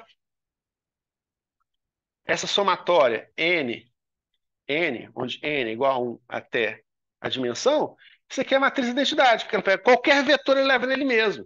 Como é que eu sei disso? Porque ele pega qualquer vetor da base e leva nele mesmo. Então, qualquer combinação linear de vetores da base vai ser levado dele mesmo.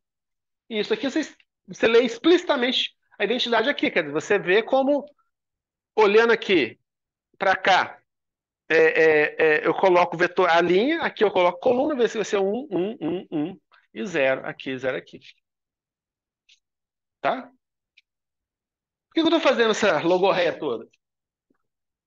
Porque com essa revelação, eu posso escrever minha matriz A de uma maneira muito elegante.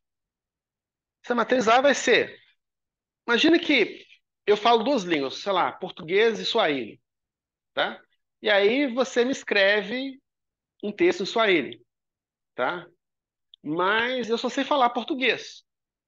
Então, o que que você faz? Você pega o texto e leva para um tradutor de Swahili português, que é a Natália. Aí ela traduz o português. Aí eu leio. Aí eu dou uma resposta.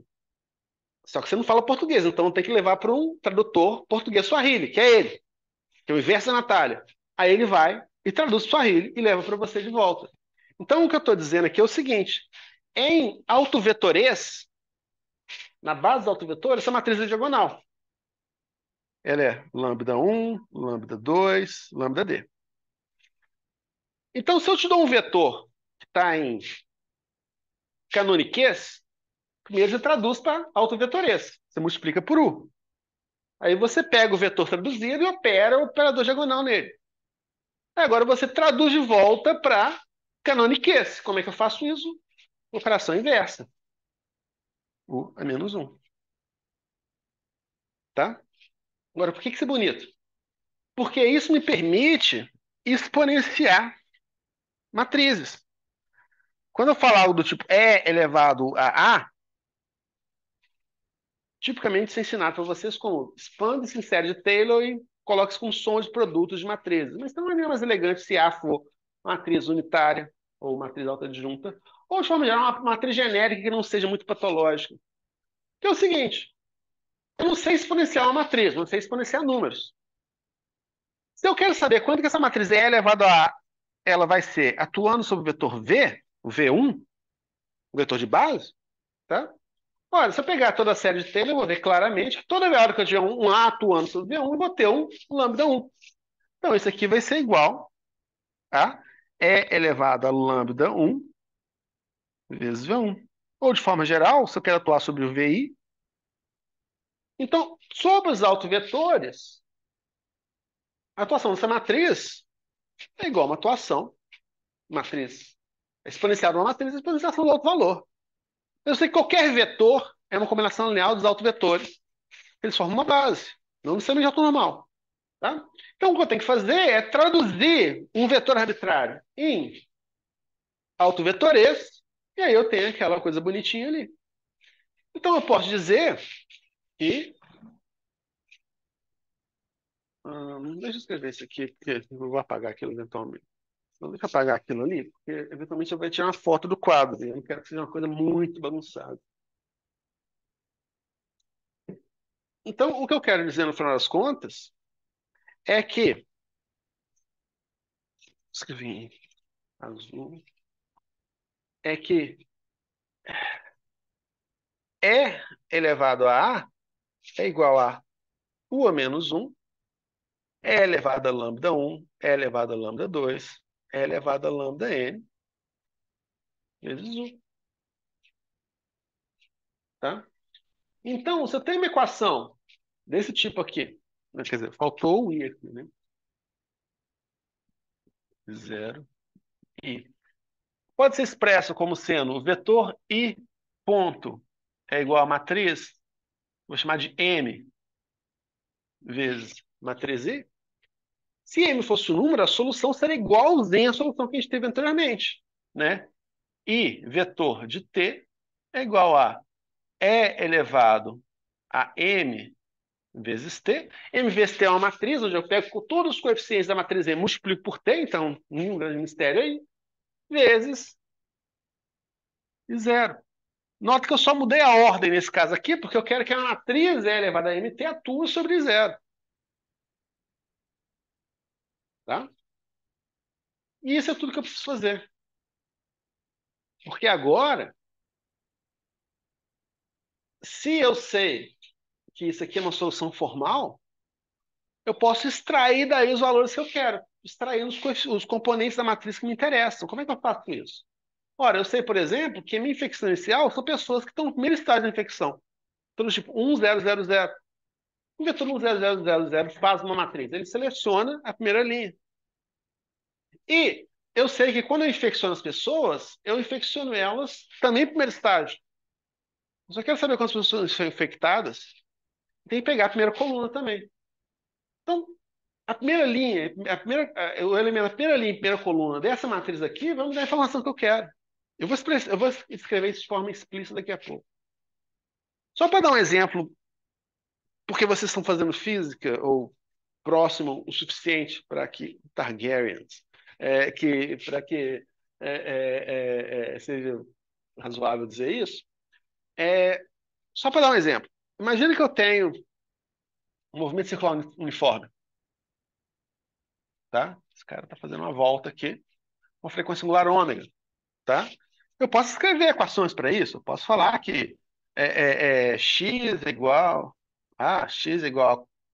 é igual a cosseno de ômega t, y é igual a seno de ômega t. E posso colocar o x ponto, y ponto, x dois pontos, y dois pontos. O que eu vou ter aqui? Eu vou ter que, se esse aqui é meu vetor x, meu vetor v está nessa direção, meu vetor a vai estar nessa direção,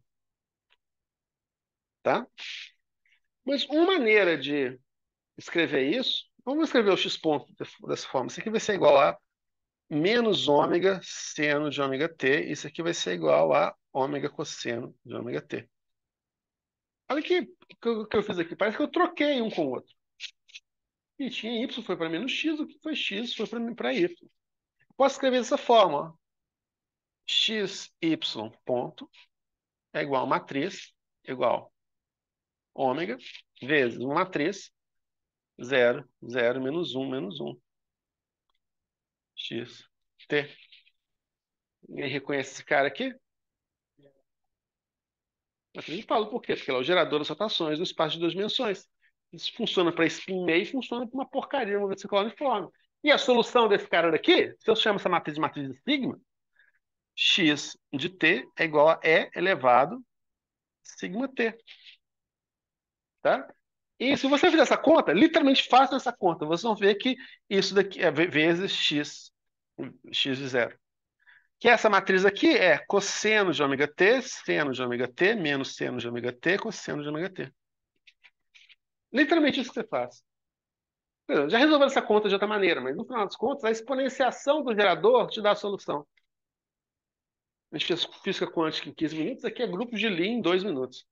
Isso aqui é literalmente isso. Isso aqui é um grupo de Lie. Isso aqui é a álgebra de Lie correspondente. Nesse caso, a álgebra de Lie tem só um elemento, só um gerador. Mas se eu falar em rotações em 3 dimensões, vou ter 3 matrizes desse tipo que vão gerar para um vetor de ângulo, um vetor no espaço de ângulos, vão gerar uma rotação arbitrária. Qualquer rotação arbitrária é uma combinação linear de rotação em x, y, z, exponenciada. É só isso que eu estou fazendo ali. Isso é bonitinho, né? Tem que admitir que isso é bonito. Então, o que eu quero dizer com essa prosopopéia toda? Eu posso pegar a exponencial dessa matriz e obter uma coisa que é relevante. E, de fato, vou apagar. Eu não quero apagar esse cara daqui, então eu vou escrever isso aqui. Tá? Então, de fato, o que eu quero falar, o que eu quero no final das contas é o seguinte. É possível mostrar isso explicitamente na matriz 2x2, vou deixar como exercício para vocês. Tá? Calcular o R0 dessa função. Então, assim, para calcular o R0, tem uma sutileza que é o seguinte: eu tenho que fazer o meu I linha de T, tá? Então, eu vou pegar essa minha matriz M e vou falar que ela é uma matriz K menos uma matriz ômega. Elementos da matriz, aliás, vou usar as mesmas cores que eu usei antes. Matriz K, termos de infecção, menos a matriz ômega, termos de progressão, tá? E agora eu posso fazer exatamente igual eu fiz no caso anterior. Eu posso calcular a população de inicialmente infectados em função do tempo. Isso vai ser igual a E elevado a menos ômega T vezes a população inicial de infectados. Tá? Repara que o que eu estou fazendo agora, eu estou misturando populações. Então, assim, inicialmente, antes eu tinha só um número, que é o número de infectados. Agora eu podia ter inicialmente um infectado leve e nenhum infectado grave. Por certo tempo, vou ter 2 infectados leves e 1 grave, 3 leves e 5 graves, 0 leves e 7 graves, eventualmente 0 leves e 0 graves. Tá?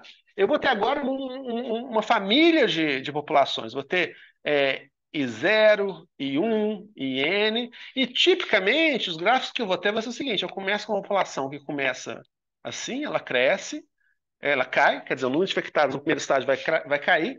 Aí eu não tenho ninguém no estágio 1, ele começa a crescer e cai novamente. Aí esse cara aqui cresce novamente. Eu vou ter uma progressão ao longo dos vários estágios, eventualmente todos eles vão a zero. Isso aqui sempre converge. É possível mostrar que sempre converge porque os altos valores dessa matriz ômega são sempre negativos. Todos os coeficientes são não positivos. Tá? E agora eu quero saber quantas pessoas são infectadas. Agora eu tenho uma matriz, tá? Não, matriz, eu tenho um vetor de infectados. Como é que eu vou falar isso? É um vetor de infectados. Vou chamar esse cara de R minúsculo. É um vetor de infectados dado uma distribuição inicial de infectados. Se eu começo com um infectado leve, 3 infectados graves, ou 3 infectados leves e 0 graves, eu vou ter uma distribuição, um número final de infectados diferente. Então não é só um número R0, tem, a princípio, todo um vetor R0, dependendo de como é que é o vetor inicial.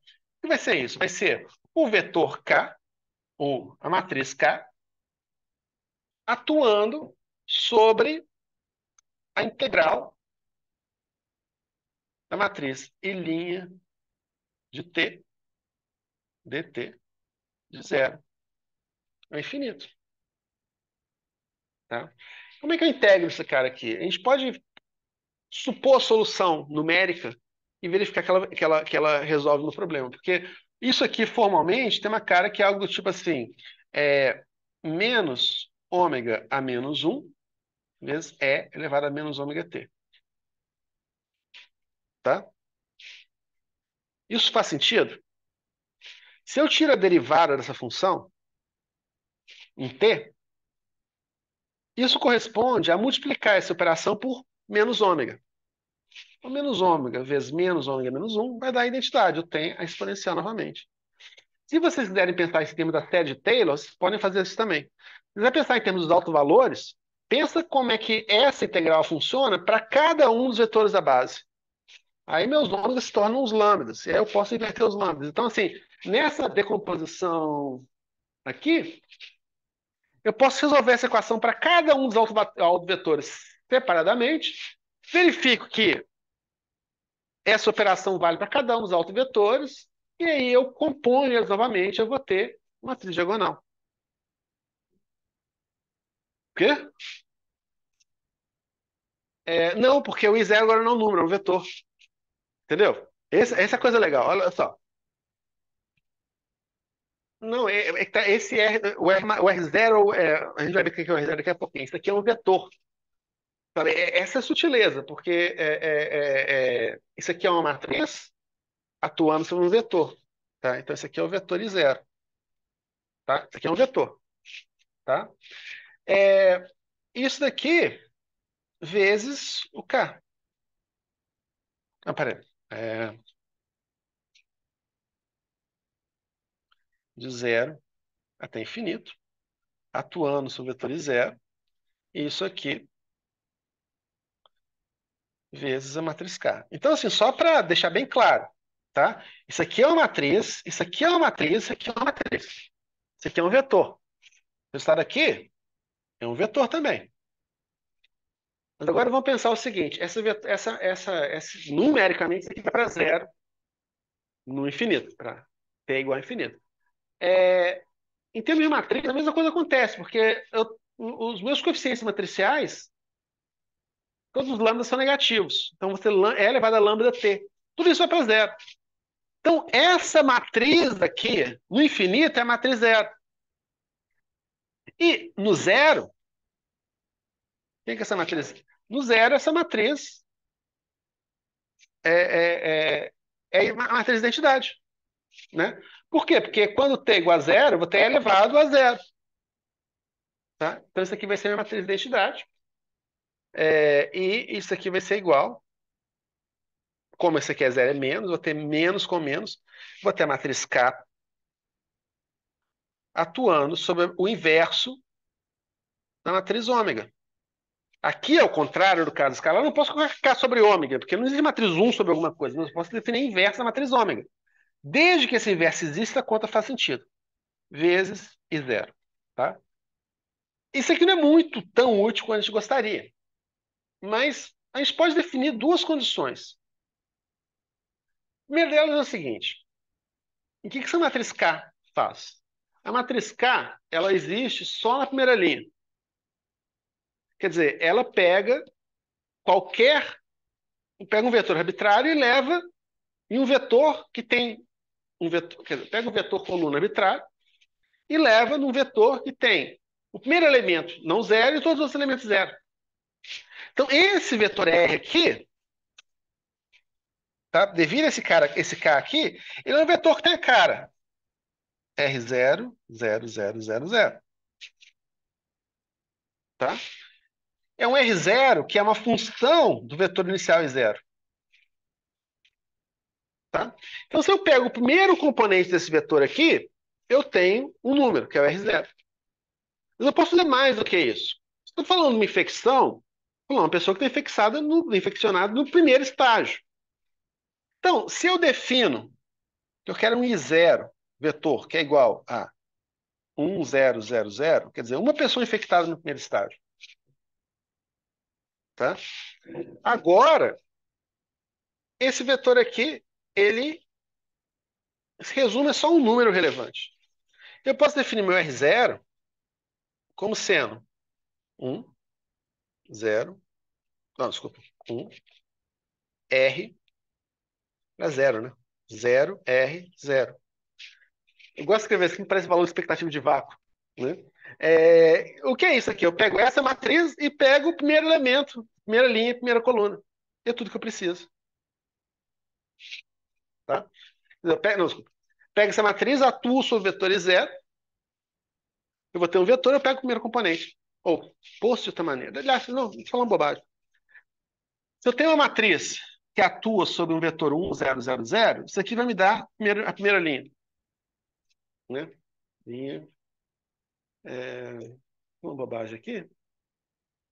Linha, coluna, tá certo, né? Ele vai pegar a primeira coluna.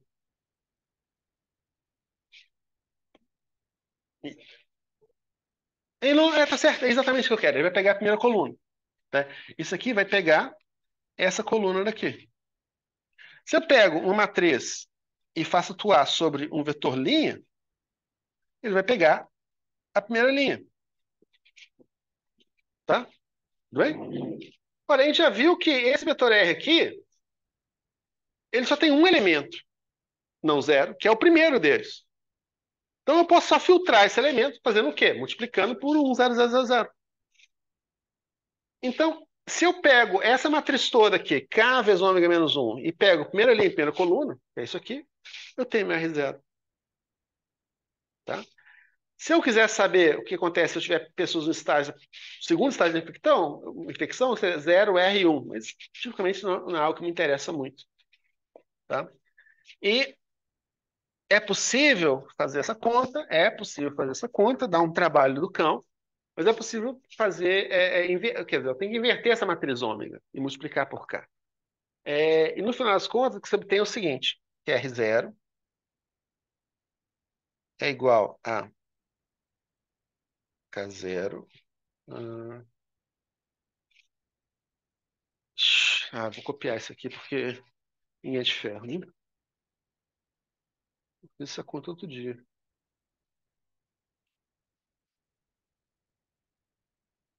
Isso, vai ser isso aqui. Hã? Por favor.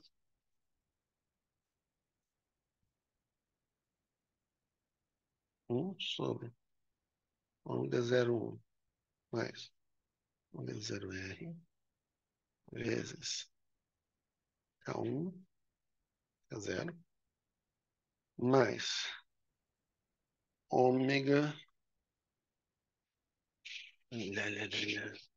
Acabei de fazer essa conta, cara. Que vergonha. Ômega 0,1 sobre ômega 1, 2 mais ômega. Isso na mão. Na mão. Assim, eu usei matemática para me guiar, sabe? Porque eu calculo para matriz de tamanho infinito, aí isso me dá uma hipótese de qualquer forma final. E aí você escreve.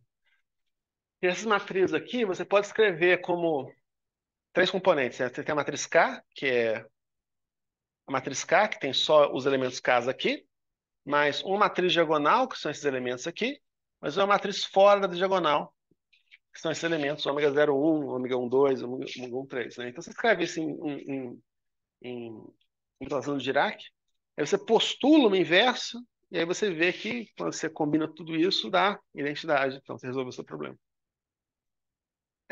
Vezes K1 mais ômega 1,2 sobre ômega 2,3 mais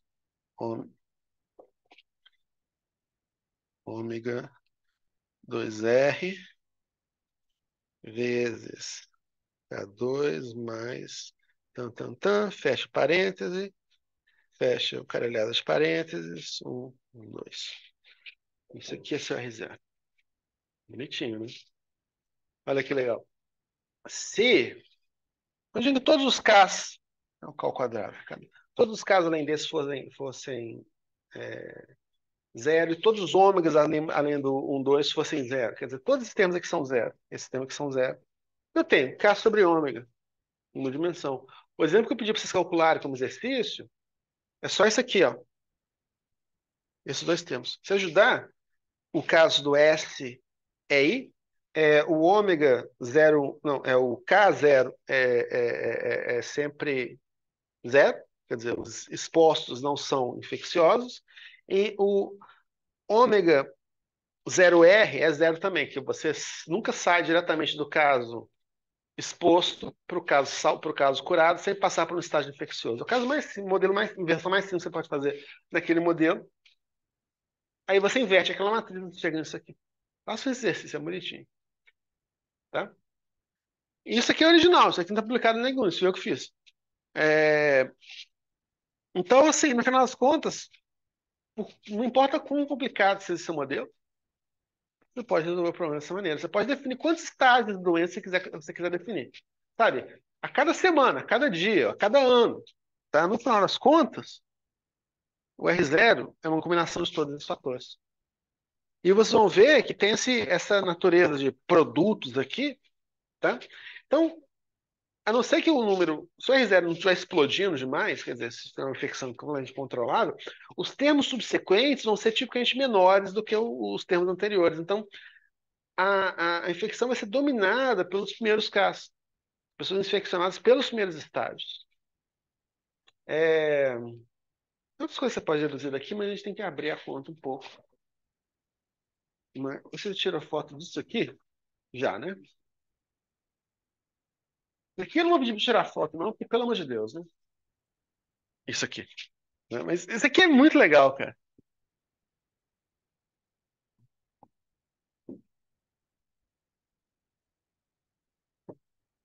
Então, isso aqui me diz como é que eu posso pegar essas equações e ir expandindo. E, assim, aqui eu tenho duas populações, mas imagina que eu tenho agora mais uma terceira população.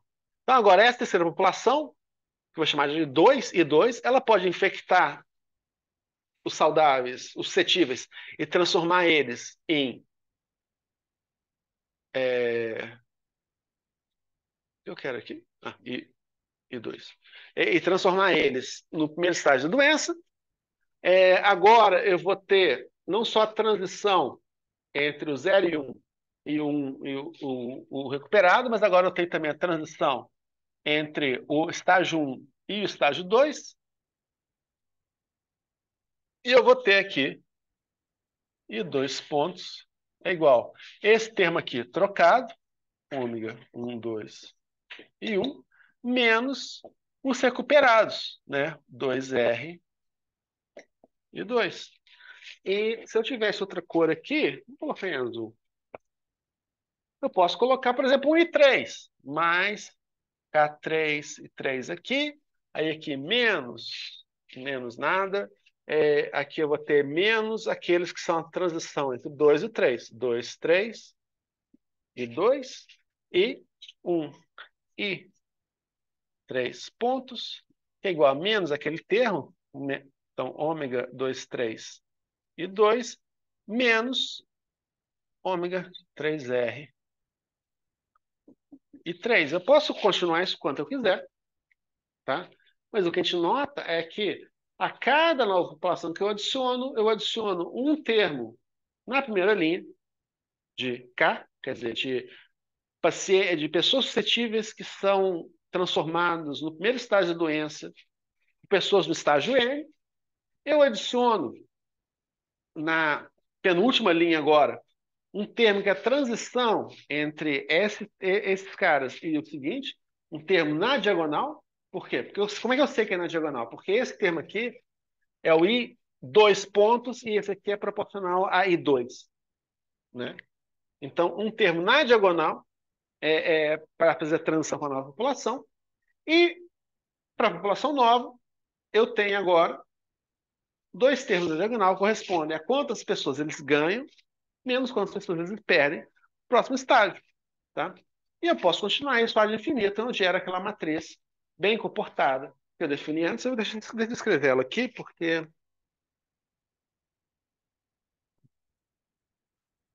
Caramba, eu odeio. Me lembro de passar uma almoxarifada. Será que aqui ele está funcionando? Passar uma almoxarifada e pegar mais desses canetinhos. Né? No final das contas, quantas horas, gente? Caraca, eu tenho que dar um seminário daqui a meia hora. Tá, eu vou terminar agora, tá? Então, por exemplo, a minha matriz, no final das contas, eu vou ter que I ponto é igual a M vezes I, onde o M vai ter essa cara daqui, né? Eu vou ter aqui o vetor dos Ks. Aqui eu vou ter o vetor diagonal, que vão ser os termos ômega e mais um, e ômega e r, menos aqui e menos aqui. Então, assim, são a população removida de cada um desses estágios, que sempre proporcional à população em si. E aqui, em vermelho, vou colocar lá, eu vou ter esse cara aqui com sinal trocado. Ômega e mais um, tá? Que é o nosso acoplamento. E essa daqui vai ser a minha matriz que eu tenho que inverter. Em termos de notação de Dirac, né, esse cara daqui vai ser somatória ômega n mais um menos, né? Menos mais ômega nr vezes n, termos na diagonal. Vermelho, eu vou ter Rho de ômega n mais um gn. Agora eu não estou com. Acho que é n. Acho que é esse aqui, n. Eu posso estar enganado, pode ser que seja trocado, tá? Em azul, eu vou ter a somatória de Kn vezes, eu quero sempre pegar, não, aqui é zero,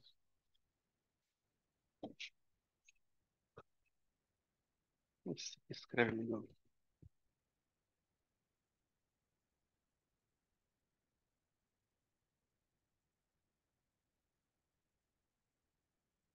Então essa matriz tem essa cara daqui. E o exercício é bonitinho, você inverte, tá? Eu vou só escrever aqui porque o raciocínio é exatamente o mesmo e é exatamente o que a gente fez para o caso do... Não. Uma caneta que escreva. É...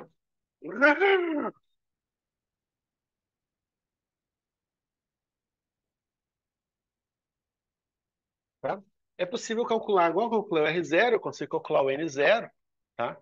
E o N0 tem uma cara que é exatamente a mesma, exceto que eu vou ter K vezes K mais ômega a menos um vezes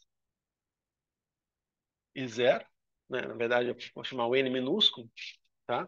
E aí eu posso fazer a mesma coisa que eu fiz antes, né? Vou chamar meu N0, é isso aqui,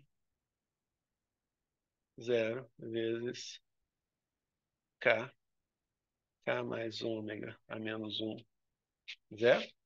E a conta é parecida, né? Quer dizer, eu posso fazer.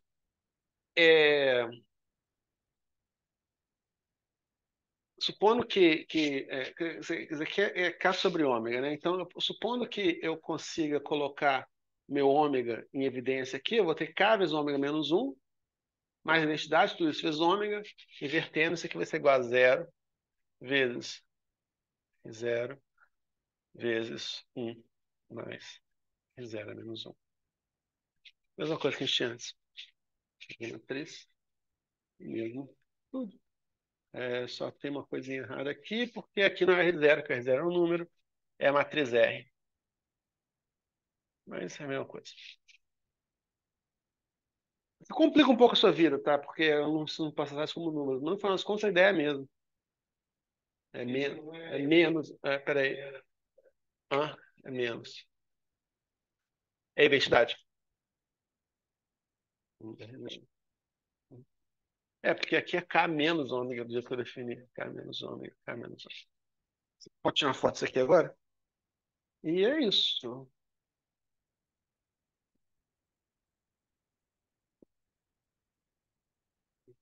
Ficou parecendo infectado. Hã? Esse slide ficou parecendo infectado. Ah, tá. Vou colocar, fazer o I. Vou colocar o 1 com duas barrinhas assim. Pode ser? Vai.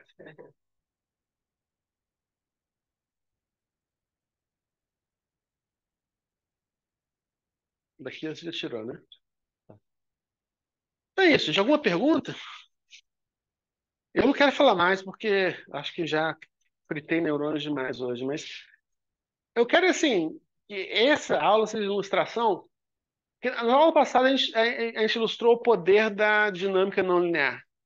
Como é que eu resolvo? Enquanto eu posso fazer afirmativas poderosas sobre sistemas dinâmicos muito complexos, sem resolver as equações, mas simplesmente estudando ela próximos aos atratores. E aqui a gente faz o caso contrário. A gente vai resolver, simplificar o nosso modelo, mas resolver ele completamente, usando a mágica da álgebra linear.